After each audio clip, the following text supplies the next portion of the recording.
En tiempos de guerra, en un país aislado sumido en la angustia, miedo y melancolía, nace un movimiento cultural, el expresionismo alemán. Crear una atmósfera donde el alma flota tanto en los personajes como en los objetos. Llegó en el siglo XX para influir en los diferentes campos artísticos como la pintura, la música, el teatro, la arquitectura, la literatura y por supuesto en el cine. Pues los artistas comenzaron a plasmar todo este enojo y desasosiego, haciendo énfasis en lo subjetivo, con una deformación de los elementos y una visión interna de lo que se quiere representar. Desde las pinturas de Edvard Munch, con sus evocativas obras sobre la angustia, Ernest Ludwig Kirchner, con sus pinceladas fuertes, colores vibrantes y figuras alargadas. Es que el expresionismo marcado en el cine ayuda a diferentes artistas como Erich Mendelsohn y Hans Poeck en la arquitectura y el teatro de Max Reinhardt. De hecho, fue Hans quien en 1919 construyó un teatro especial para que Reinhardt presentara sus obras, el Gran Teatro. Max fue uno de los exponentes más importantes del teatro en la Alemania de esos años, creando un nuevo concepto de donde diseñó toda la escenografía y creó el Kaptelier. En el Kaptelier los espectadores asistían a obras de teatro con un aforo reducido, donde lo más importante era crear una atmósfera de intimidad con la obra y el público, introduciendo elementos estéticos como un uso especial de la luz. ¿Será esta estética la que se lleve al cine? El gobierno había prohibido las películas extranjeras, donde países como Estados Unidos generaban una serie de producciones cinematográficas en las que mostraban al mundo el odio hacia el pueblo y el gobierno alemán. Con la prohibición del cine extranjero, el gobierno decide crear sus propios films. Y con esto nace la UFA, Universum Film AG, creando filmes que a la final solamente eran propagandas, con filmes históricos y comedias. Pero tiempo después, Deutsche Bank compra casi todas las acciones y la UFA va hacia otro camino, donde dejaron todo el naturalismo y trajeron lo fantástico. Sacaron de la literatura grandes historias que las llevaron a la pantalla. El público alemán tras una guerra buscaba productos evasivos para olvidar el drama de la guerra y poco a poco se fue conformando el estilo del expresionismo alemán en el cine. Las primeras películas del cine expresionista no contaron con mucho presupuesto, por lo que se las ingeniaron para rodar en los estudios UFA e incorporaron escenografías llenas de angulaciones geométricamente poco realistas, decorados pintados y colocados atendiendo a efectos de luces y sombras. El cine expresionista tomó para sus argumentos la tradición literaria romántica, con autores como Goethe y Othman. Y con este tipo de literaturas, muchos de sus temas, imágenes y símbolos. El gabinete del Dr. Caligari, de 1920, del director Robert Guine. Se considera la primera película del cine del expresionismo alemán. El guión original estaba pensado como una especie de crítica hacia el Estado alemán y su abuso de poder, donde un sonámbulo actúa bajo las órdenes del Dr. Caligari.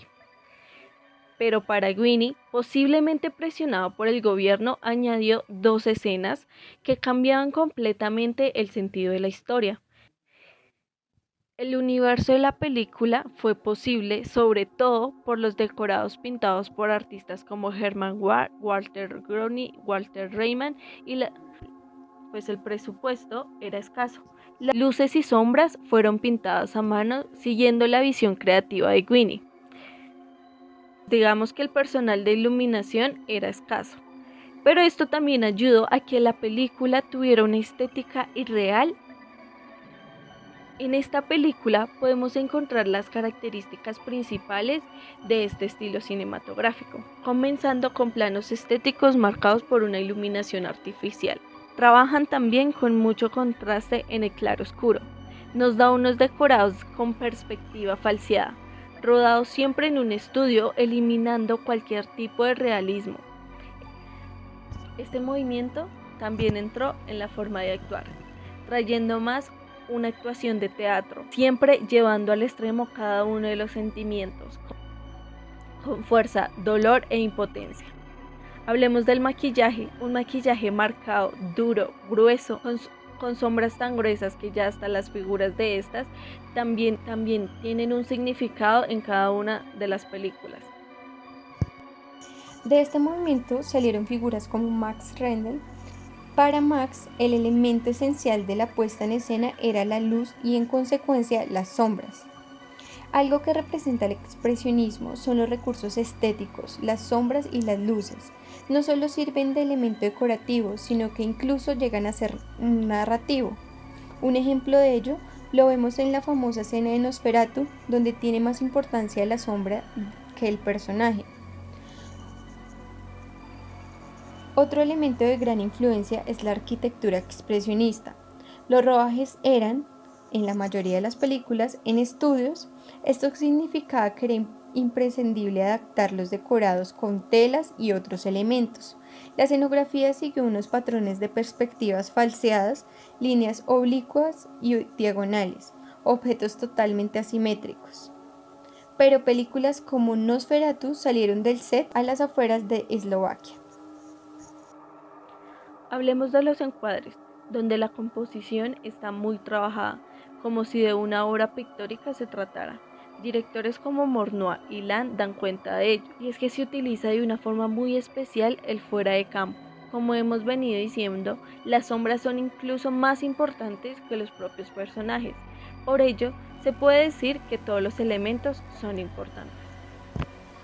El cine del expresionismo alemán llegó a su auge con Metrópolis en 1927, que se trabaja entre el expresionismo y el Art Deco.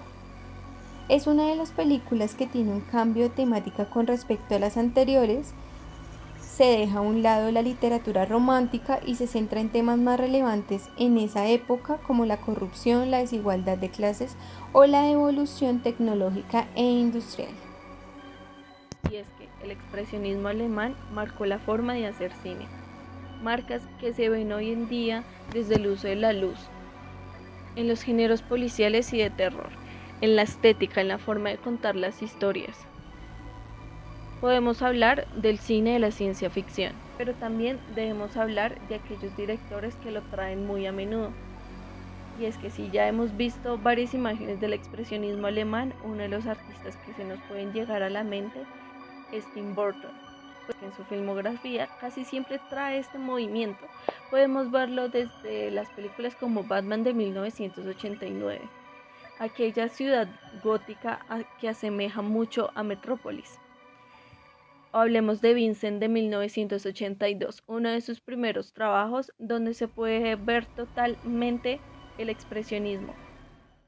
Desde la forma de las sombras, la creación de los personajes, las formas alargadas de sus rostros, el manejo de las luces y las sombras y el manejo del color. El expresionismo dejó una manera de hacer llevándonos a un cine para eludir los sueños surreales y poder surgir en la psique de cada uno de los personajes. Este movimiento permitió mostrar el dolor que sentían, pues eran tiempos de muerte y hambre por una guerra perdida, con imágenes plasmadas en el tiempo con películas emblemáticas. Esto fue el expresionismo alemán.